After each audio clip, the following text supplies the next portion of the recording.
G'day, welcome back to the channel and welcome to this edition of MGUY EV News for Monday the 3rd of June 2024. Please make sure you're subscribed and you turn on all notifications so you never miss another video. First story, a great one from Caleb Bond, who's a Sky News presenter. Effectively worthless, EV bubble bursts. The proverbial arse, or ass, has fallen out of the EV market, and it's those who've already bought who are the biggest losers. Yes, indeed. The electric vehicle bubble is bursting. They were meant to be the environmental panacea, the guilt-free answer to travel. And just think of all that money you'd save not having to buy increasingly expensive fuel, of which 49 cents in every litre is tax, by the way. Cars have always been money pits. I've single-handedly put my mechanic's son through private school. I'm actually doing the same right now myself. But those who bought into the EV dream are fast discovering they're the proud owners of even bigger money pits. The arse has gone right out of the EV market. Manufacturers are now heavily discounting new vehicles in an effort to get them off the showroom floor. A brand new Tesla Model Y is now $11,400 cheaper. The Peugeot E2008 has been given a massive cut from $63,000 to $39,990. On the lower end of the market, a GWM Aura is down 20% to $35,990.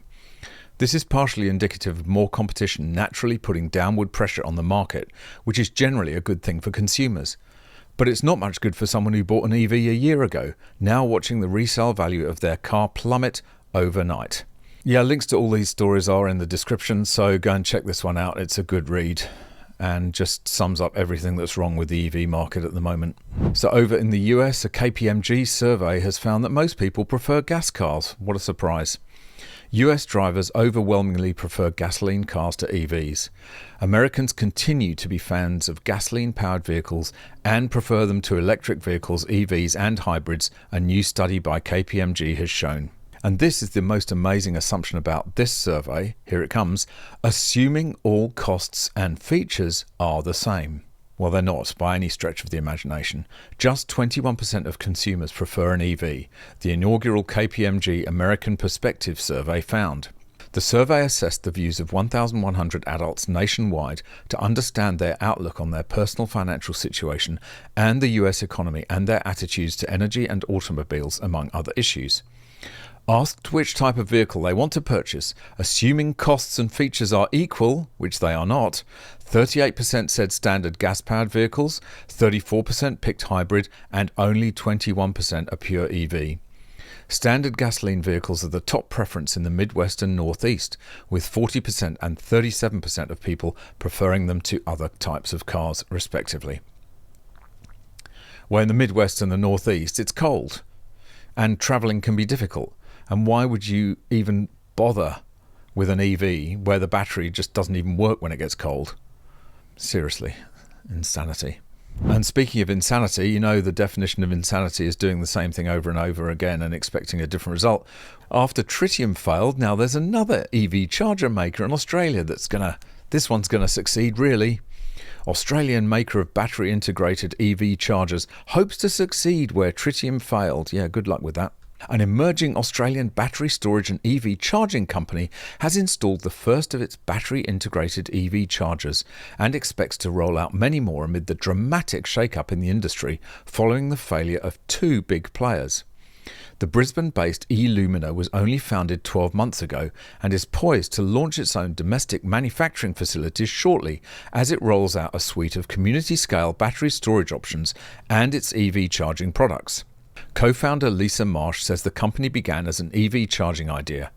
I did some consulting around 2020 to a battery manufacturing company in China, and it was me exploring Australia as a potential investment opportunity for them to bring this technology here, Marsh tells The Driven.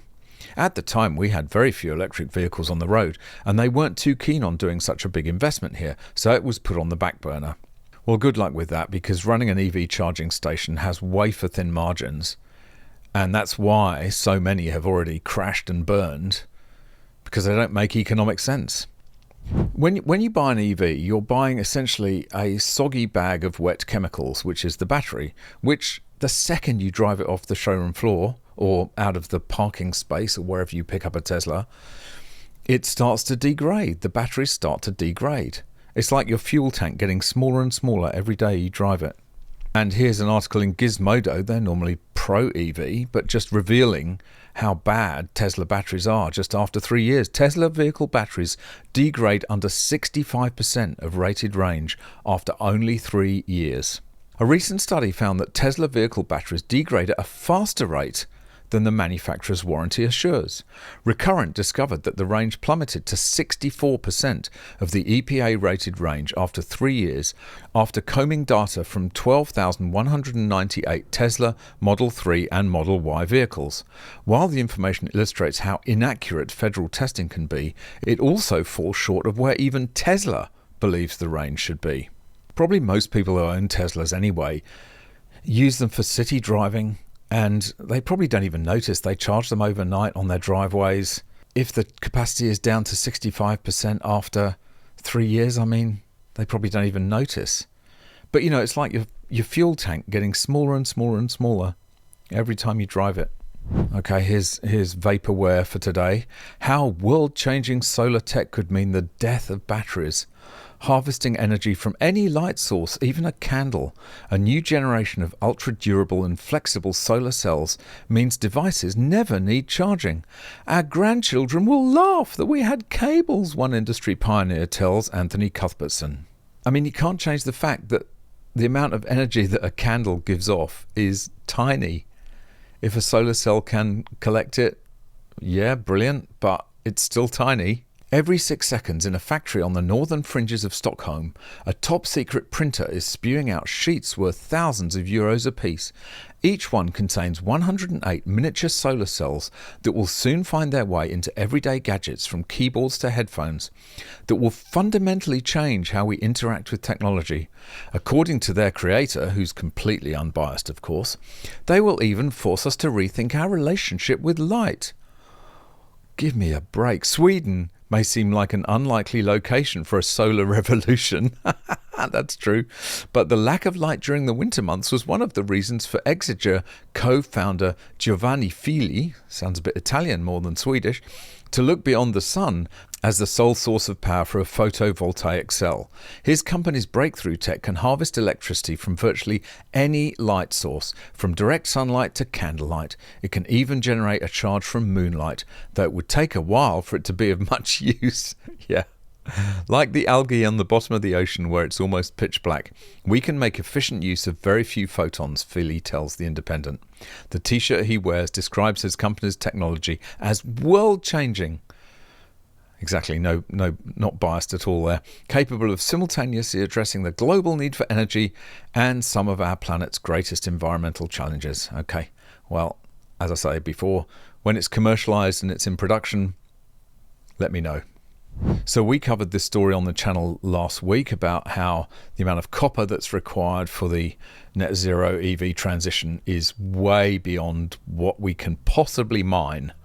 And even Fortune magazine is now picking up on this. Hopes of a 10-year EV transition are an irrational pipe dream because we don't have enough battery materials. Opening up a single copper mine takes 23 years. Yes, it does. It takes a hell of a long time. As electric vehicles have become cheaper and more reliable, governments have set ambitious timelines to phase out gas-powered cars and electrify their fleets. California has committed to only selling new zero-emission vehicles by 2035. That's absolute madness. And an executive order from President Biden sets a goal of having half of all new cars sold be electric just 6 years from now. Wow. But natural resource experts insist policymakers' goals simply aren't possible for one key reason: there's not enough copper. It's almost irrational, the expectation that we can electrify everything and have all the materials that we actually need for batteries and electric vehicles by 2030 or 2035.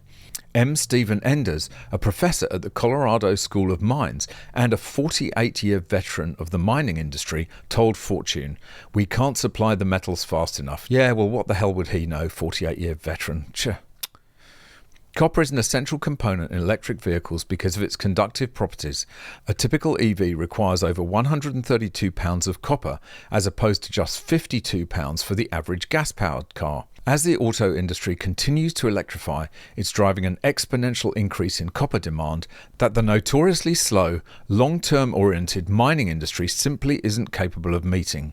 New research shows that in order to meet policymakers' EV and green energy hopes, we will need to mine more than twice as much copper over the next 25 years as has been mined throughout all of human history up to 2018. Yep, that's the figure. And it's even worse for some other metals as well. You'd have to pump up the production to such extreme limits. You'd have to be opening mines on a daily basis. And finally, here's just the most ridiculous solar-powered car that you can apparently buy and drive on the road now. Let's watch the video. A unique new vehicle uses the power of the sun to get you from point A to point B. ABC 15's Ashley DiMartino shows us the first commercial solar car.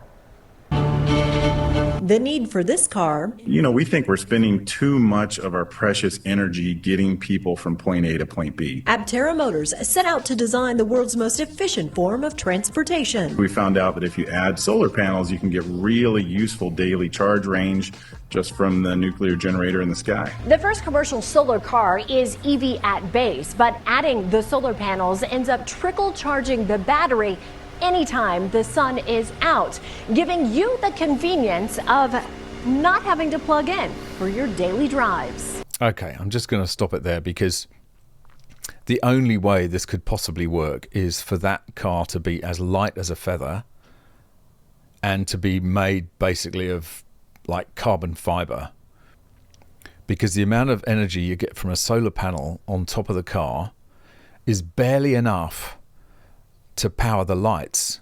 Some other car manufacturers tried doing this. I think an Audi A8, let me just check. Yeah, it was Audi in the A8 that put a solar panel in the sunroof. And admittedly, it's not very large, but all it could do is basically run a fan. Again, it's the scale of electricity between running a fan and actually moving a car. The differences in powers that's required. So yeah, you might be able to charge up a small battery with a solar cell just by driving in the sun, but that battery is going to have to be tiny.